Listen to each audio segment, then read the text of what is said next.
Drop it like it's hot. Drop it like it's hot. So hot and this hot. You can catch me at the hot spot. It's the BR18.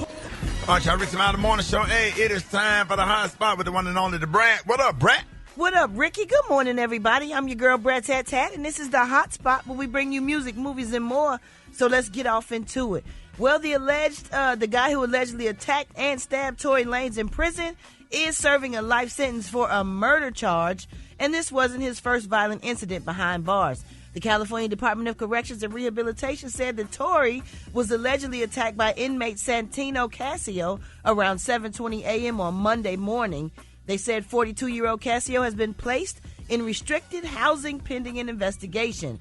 Cassio was sentenced to life with the possibility of parole for second-degree murder, first-degree attempted murder, and personal use of a dangerous or deadly weapon, and inflicting great bodily injury. So this person that stabbed Tory Lanez has history of being violent. So I don't know what happened. I don't know if Tory said something to him or if he was just, harboring anger from his sentence and just doing whatever. Just be jealousy. Yeah, when you have life, you don't really care what you do. You in there anyway. Yeah. So you can do whatever almost because you ain't getting out no time soon, no way. So I'm glad Tory is okay though, no matter what he did to anybody. Like, we don't want nobody to lose their life, especially not violently in prison like that. All right, y'all, moving on. Cassie Ventura, she took the stand yesterday and she had some old graphic testimonies against Diddy. She said during their relationship, Diddy forced her into the disturbing freak-offs where he allegedly arranged sexual encounters with others that he directed and filmed. She alleged that the freak-offs would sometimes happen while she was on her cycle, and he would occasionally urinate on her. They could last up to 48 hours, and they were fueled by drugs. Cassie said they became a job. She testifies that on one occasion, a blow-up pool of baby oil and lubricants was placed in a hotel room, and she was told to get inside in her outfit and shoes.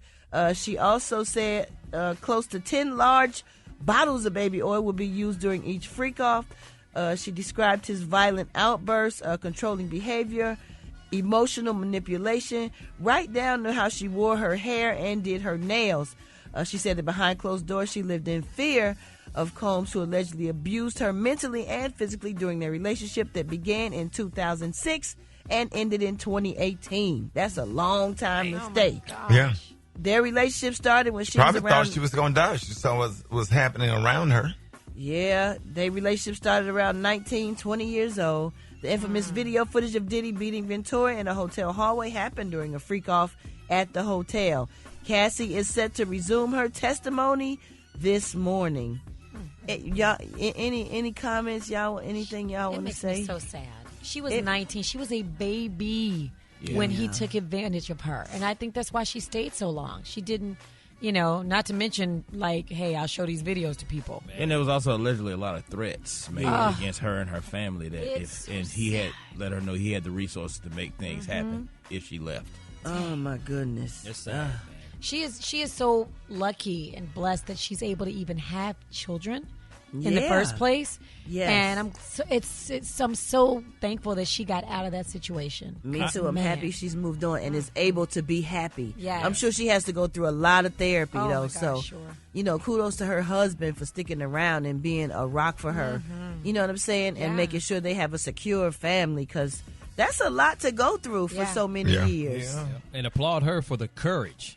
For the courage and how brave she is to speak out. Because she really could have took her money and went on about her business or whatever, but, to make sure that he don't victimize somebody else, and had to sit there while pregnant in front of her husband, relive all of that stuff, and going through the insults of the defense. Yeah. Yes. It's crazy. And now we all know, now the whole world knows intimate details of her sexual life with him.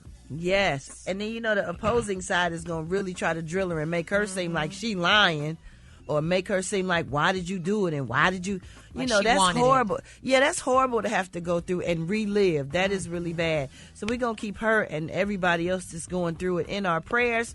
We're going to wrap up the hot spot on that note, y'all. But for more information on these stories and more, you can go to RickeySmileyMorningShow.com, and you can catch me on all my social media at SoSoBrat. Coming up next, we got Rock T's HBC. You know who we repping today, Rock T? Bringing it chat, let's holler at Wilberforce University. Hey. That's next on the Rickey Smiley Morning Show. Pimpin'.